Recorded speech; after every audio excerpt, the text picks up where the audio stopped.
things during drug raids should be used to benefit the black community. I completely agree with that. I remember just today when I was talking to the guy I told you about earlier, Tyrone Muhammad. One of the things we were talking about is how crazy it is that black people were the ones locked up for cannabis and all that, and still get locked up for it, and white people are now making billions from it because black people can't get licenses. So he says, in 1988, the FDA, Federal Drug Enforcement Agency, reported that it had confiscated properties worth nearly $700 million. dollars. These programs could produce revenue by converting inactive funds and property into funds directed toward the good of the community from which the funds came.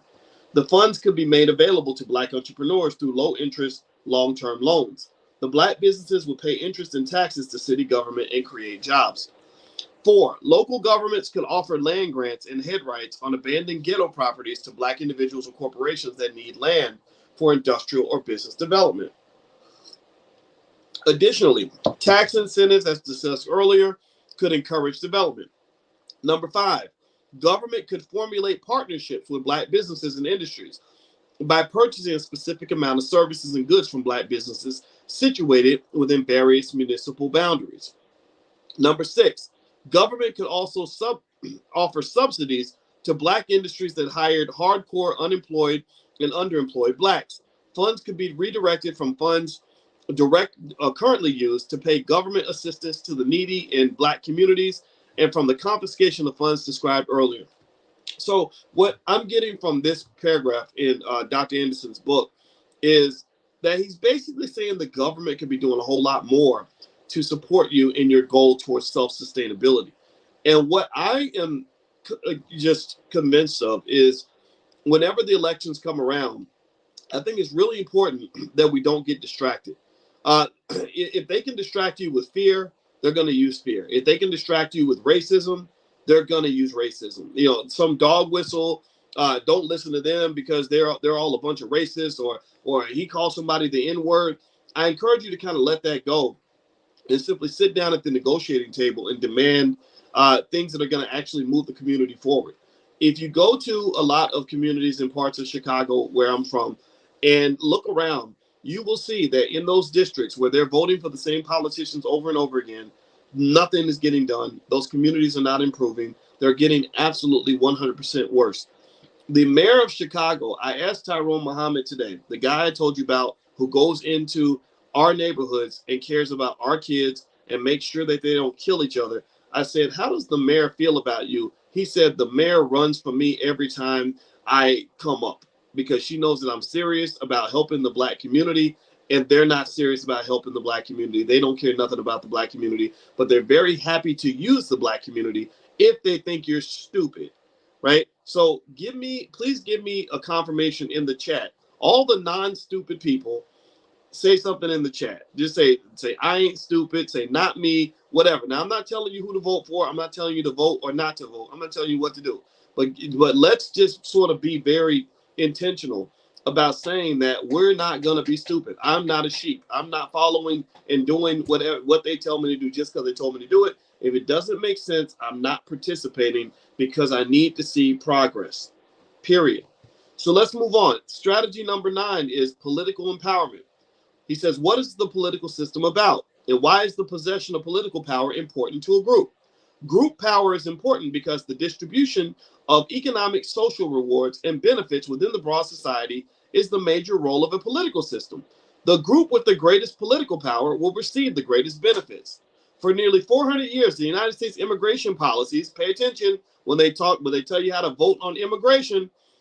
For 400 years, the U.S.'s immigration policies have been used to contain black populations at non-threatening and controllable levels.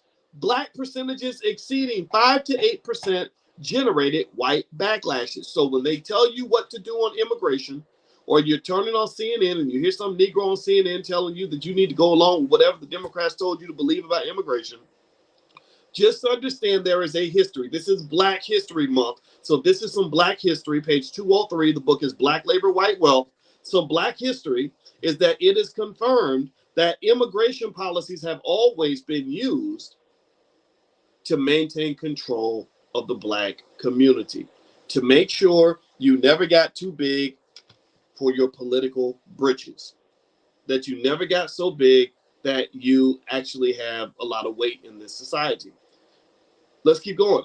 In a democratic society founded on the principle that the majority wins, the racial or ethnic group with the largest population always gets its way.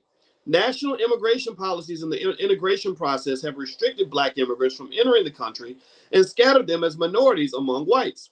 Such practices have consigned blacks to a constant numerical minority and therefore to a perpetual loser status. So you vote yourself into being the loser in every single game. And what is interesting to me is that it's here's I'm gonna tell y'all something about racism that's probably gonna surprise you. Give me 1 second. Let me turn my fan off.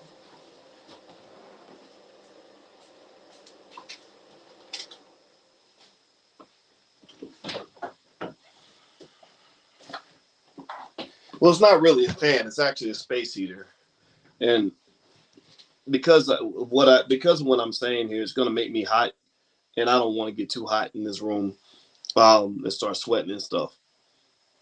Here's the thing about racism that's really interesting to me. White people falsely believe, and many of us falsely believe, that white people have to be racist in order to oppress you. Like that they have to sort of have this intentionality, that they have to get up in the morning. This is the narrative that you're fed in the media. This idea that there's like a white police officer who just gets up every day. All of them get up saying, "How am I going to shoot a black person today?" Uh, every white Karen, every Trump supporter wakes up and says, "How do we oppress black people? We got to keep black people in their place," right? Yeah, and that is such a false statement in so many ways, beginning with the fact that I don't believe that white people wake up thinking about me at all. I think that they do what a lot of human beings do, which is they think about themselves. Now, they might be scared of me, maybe they don't understand me, and they definitely don't agree with me. But I don't think they wake up saying, "How am I going? Let me go find out where Boyce is at, so I can just make sure Boyce is oppressed or that Boyce is mistreated or whatever, or that I can hurt Boyce's feelings." Right? Not that they could, but I don't think that's really their agenda.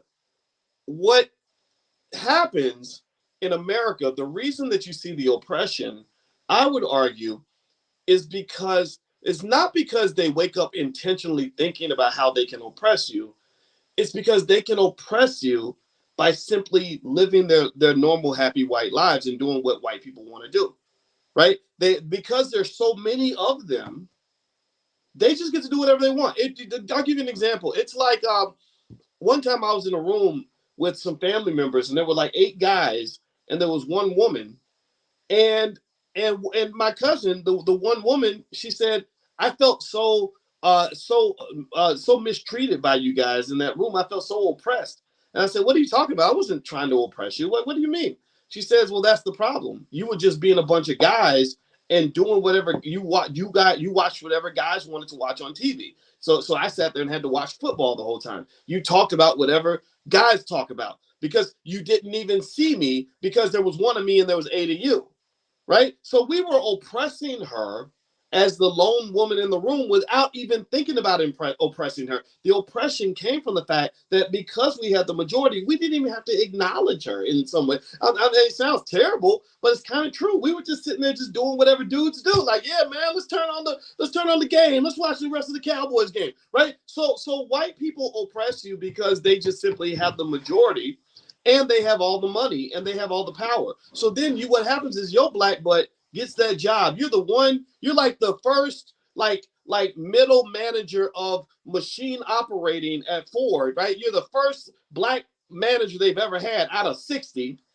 And you're in this room and and everybody votes on what they want to do next. And your vote doesn't count because there's one of you and 59 of them. Right? That's what happens, right? I don't think that they're sitting there saying, "Dang, how are we going to make sure that the black person in this room is uncomfortable?" I think they're simply saying, "Hey, we're just going to do what we want to do." Like sometimes when you're powerful, when you're the elephant isn't aiming to step on the fly. He just does because he doesn't even notice. It's like the fly is just under his foot because he's an elephant and you're a fly, right? So to some extent, politically and economically, you're kind of the fly to their elephant, and you have to acknowledge that in order to say, how do I fix that? How do I fix that? Right? So a lot of this oppression, a lot of this so-called racism, I would argue comes down to the fact that there are more spaces in this country where white people just have so much damn power that when they just get together and decide something's gonna happen, it's gonna happen. Look at the news. Like, think about how many topics you and I have talked about on this platform that the whole country needs to be talking about. Seriously, like we talk about black kids being killed in the hood. I've talked about it 18,000 times. Everybody should be talking about it, but it ain't gonna get talked about till CNN decides to talk about it. Then suddenly the whole country's talking about it. Like, oh my God, did you hear about the kids that just started getting killed in Chicago? They've been getting killed, idiot. That didn't just start. It just started because you just started to acknowledge it. Now that you've acknowledged it, then suddenly it's a thing, right? And so ultimately, that sort of power should at least make you conscious of the spaces within which you operate. I personally don't even have an interest in operating in a space where I can't identify with the value system of the people who are in control of that space. I ain't got to be in control of the space, but I need to be able to identify with the value systems of the majority of people that are in that space. That's why you won't see me announcing to you that I just took a job at some corporation where it's going to be 99 white people and me. Like, that's not going to work because I'm too different from them. I don't think they're bad people. They just have their values. I have mine. Those two don't align. Right. So think about the spaces that you operate in, because that affects the degree to which you feel oppressed. When I'm in my black owned business, it ain't the biggest business in the world, but in my business, we all kind of agree with each other. Like, if I say, gosh, we need to build our own schools because our kids aren't being educated for shit, everybody's going to say, amen. Ooh, you know, that's right. Yeah, I agree. What are we going to do next? Right? I won't be in some space where I'm like at some stupid public school where they literally think that the best thing that a black kid can get is a nice, healthy white education. They really believe that crap. They really believe their own nonsense. Right? So because I see the world differently, I think it's very important for you to be conscious about what spaces you navigate and to know that you always have a choice. You ain't gotta go through life as a minority. It's no fun to be a minority. Minorities are tiny and little, and nobody hears the minority because you're so minor and you're so irrelevant. You're like a little squeaky mouse on the floor, and everybody else is roaring, and you're just like, I'm a minority. I have something to say, and nobody's hearing you because you didn't think about what spaces you were willing to walk into. Think about those spaces, and if you can't find a space to walk into, then that's where things like entrepreneurship come into play, because you can build a space. You can build a space. That's entrepreneurs know how to build spaces. That's why it's very important for every black person to become an entrepreneur. I can keep talking about that, but I'm not going to. I'm going to keep reading. All right. So page 203.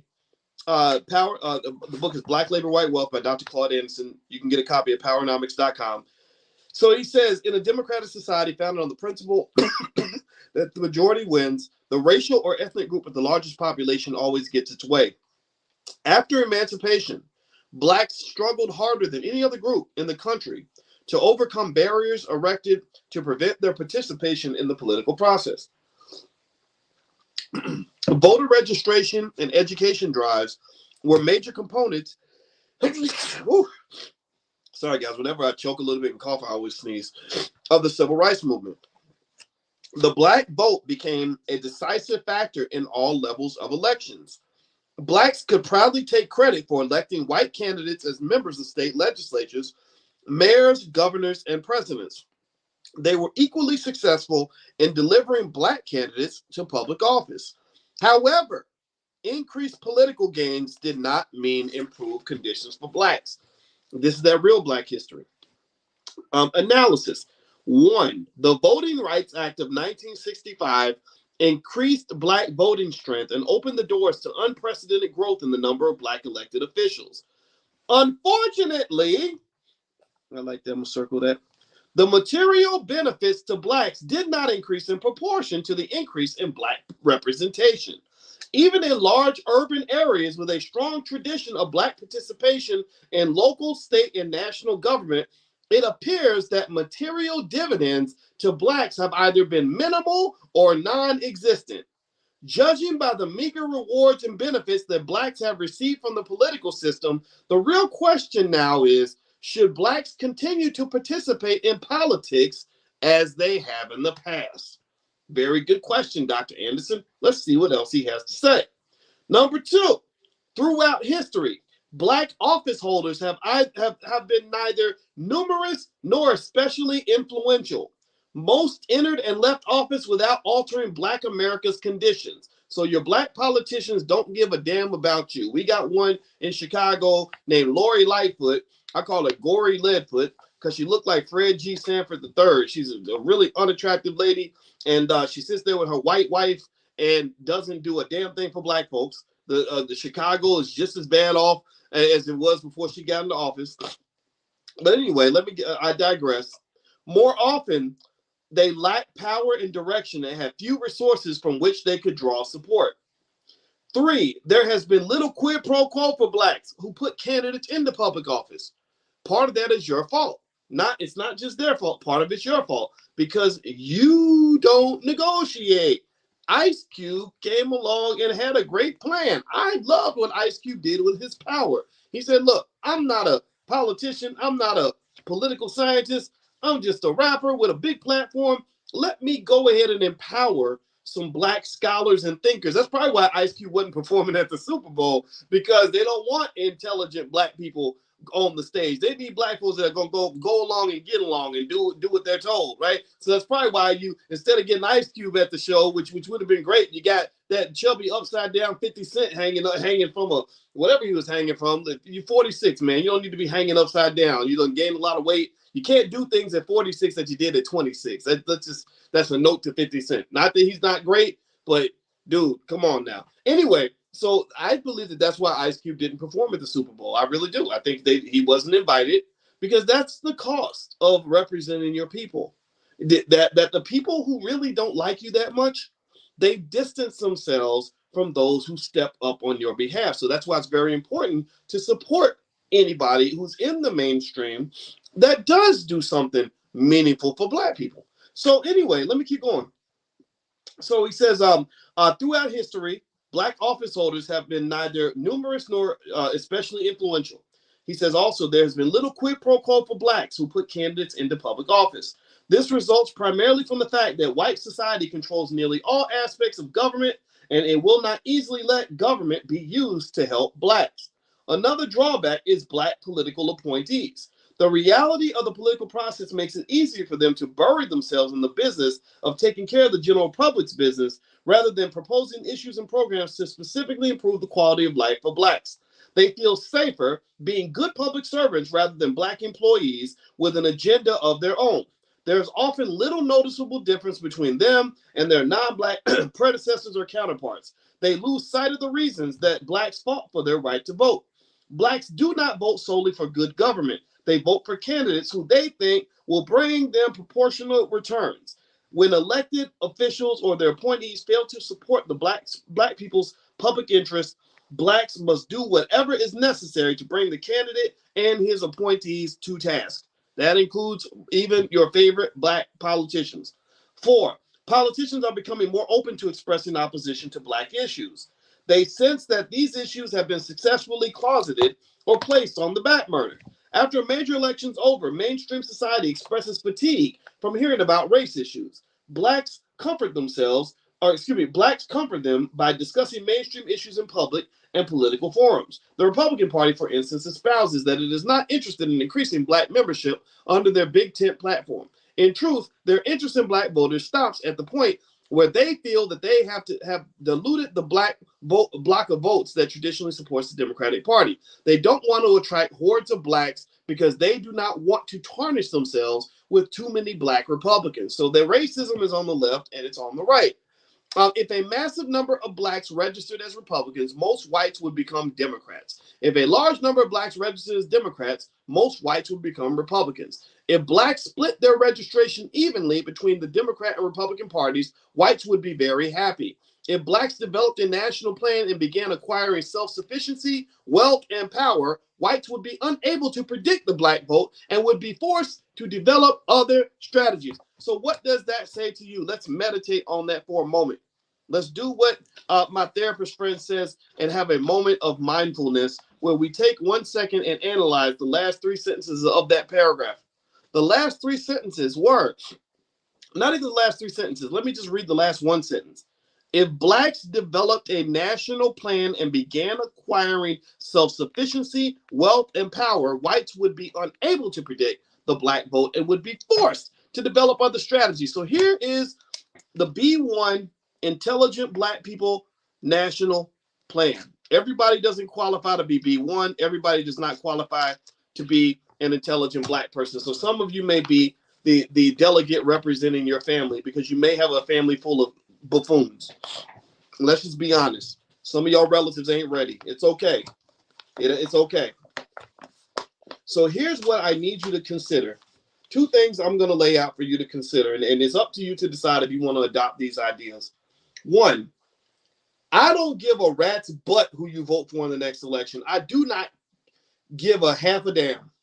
If somebody goes out, if you are walking down the street and somebody says, well, Dr. Boyce, he's an old Republican. Dr. Boyce sounds like he's a Republican. Then you say, no, Dr. Boyce is not he's not walking around as a Republican. Or they say, Dr. Boyce, he's like those liberals. He's like those Democrats, those Biden supporters. What's wrong with him? He's always talking that liberal. Don't say, no, Dr. Boyce doesn't identify that as that.